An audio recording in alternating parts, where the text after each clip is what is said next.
Hi, I'm Alan Ross. I'm the managing editor of APC Media, or APC Technology Productions, Transformer Technology, Power Systems Technology.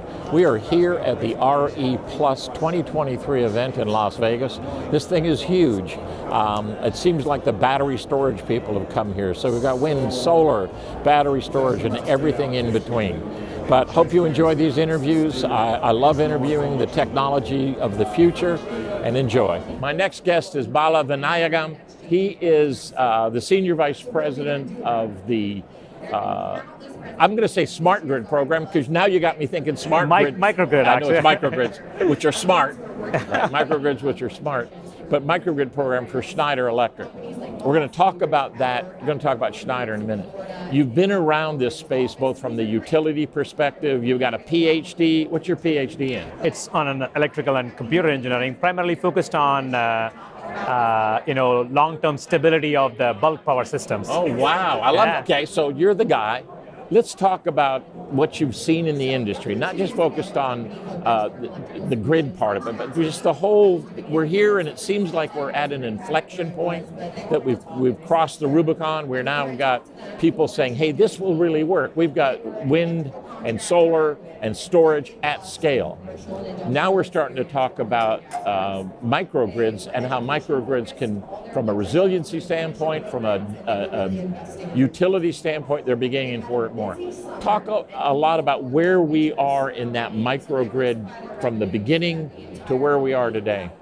I started my microgrid journey back in 2007 when I was working for General Electric.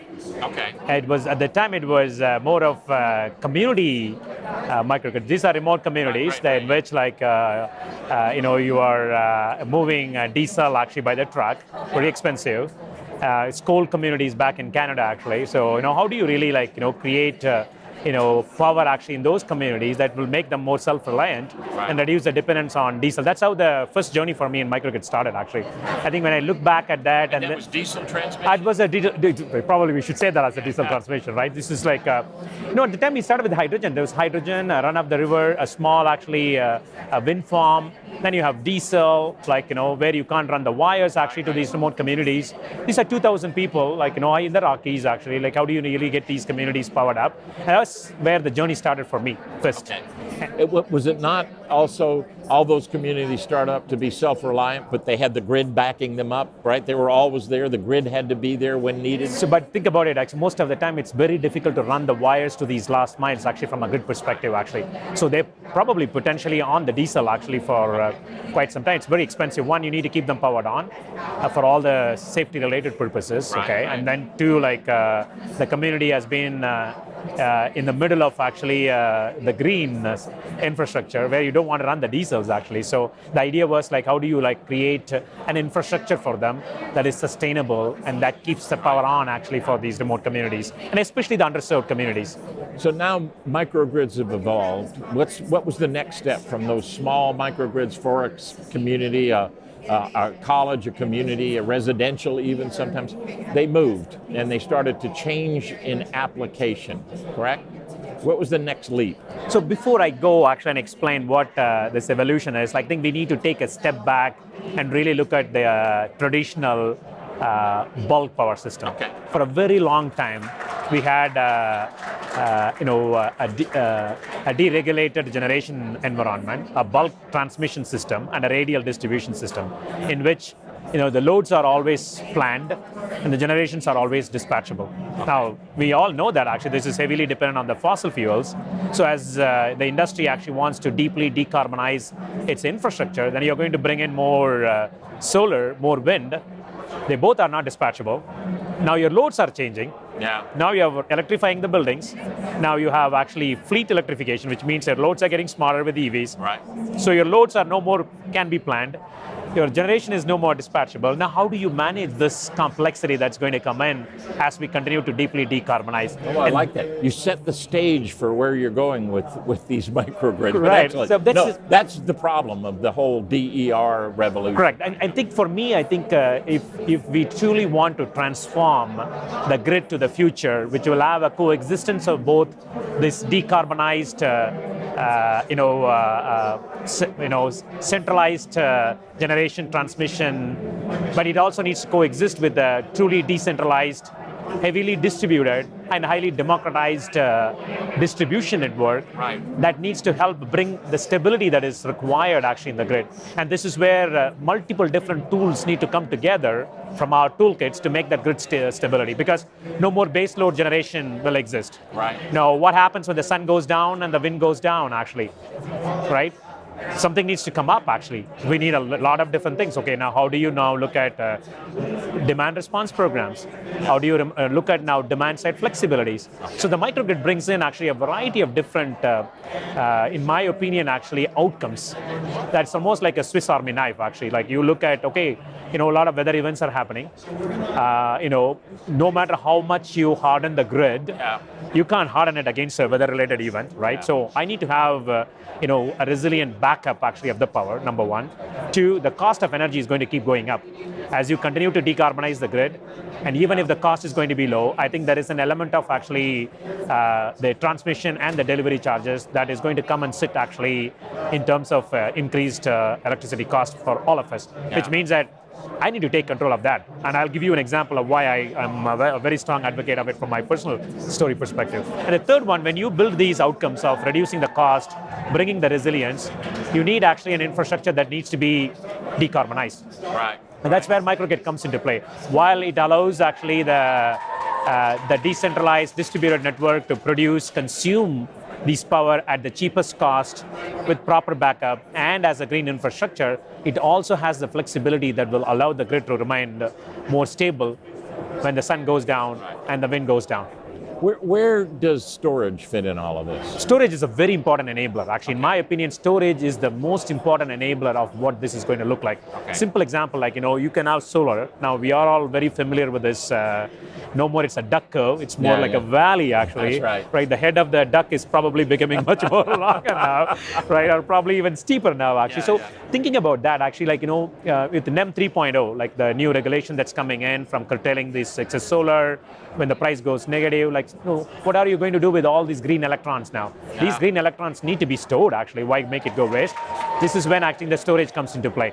I think having storage as part of actually the solar infrastructure, the wind infrastructure, helps us actually to address actually a variety of needs that potentially need not be addressed by bringing in peaker plants that someone like ERCOT is paying at $5,500 per megawatt hour actually. You can bring this cost considerably down actually by having storage as part of the portfolio.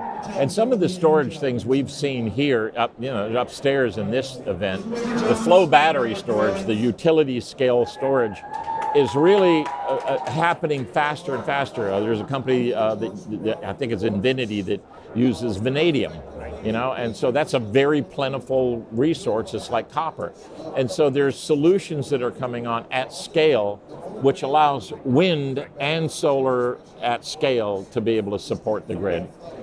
Smart grids for industrial commercial. Talk a little bit about where they play, because the industrial commercial people that we talk to are afraid that they'll be left behind. Everybody's worried about Mrs. Jones getting her power and the guy getting his solar in his car and et cetera, et cetera. And they're saying, look, we are the backbone of America, the industrial, the petrochem industry, everything. We got to make sure we get smart power and good power and quality power. And you're seeing the move to microgrids in that area. Are you all seeing that? I do, actually. I see the commercial industrial in multiple folds, actually. I see them as part of, the retail, real estate, logistics as one area, right? Office buildings included in that. How do you now really look at this commercial infrastructure, and how do we move this commercial infrastructure from being these buildings on concrete or the loads on concrete to really generation on concrete? What can we do actually to make that happen, right? That's one actually, right? And then two, I see the light industrial customers and the heavy industrial customers. Now they need to really move this and take control of this energy, right? These PPAs that are going to come in place, they're probably, from the utilities are going to increase in cost actually. That they need to maintain the cost of the electricity at lower level while making sure that the electrons they're buying are green actually.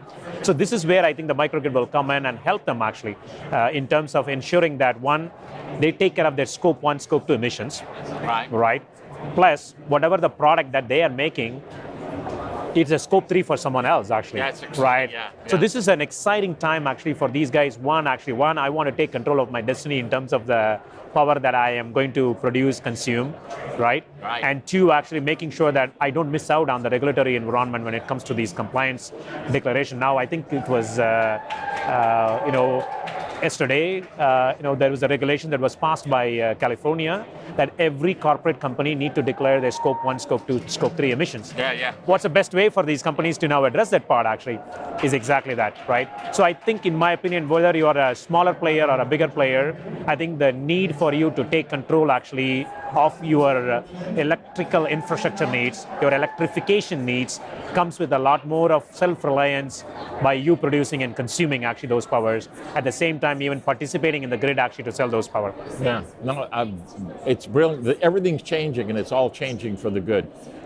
Last but not least, Schneider Electric. Okay, you got to do a commercial for Schneider Electric. What is it that you all bring into the microgrid world? So again, Schneider actually is very heavily focused in enabling two things actually. One, digitizing the customer's infrastructure. You got to first digitize this infrastructure actually for them to understand where their needs are actually. Right. So we are heavily entrenched in helping the customers digitize their infrastructure, help them understand, self-aware, create the situational awareness of their infrastructures, scope 1, scope 2, scope 3 kind of emissions. And two, we help actually customers, build their actually infrastructure, that allows them actually to produce, consume, and export those actually power. So we help customers in terms of their energy management needs. We help them actually, modernize their electrical distribution infrastructure. We help them modernize the bridge between the IoT, the OT, and the IT structure. And we help these customers also to help actually, connect them to the enterprise network.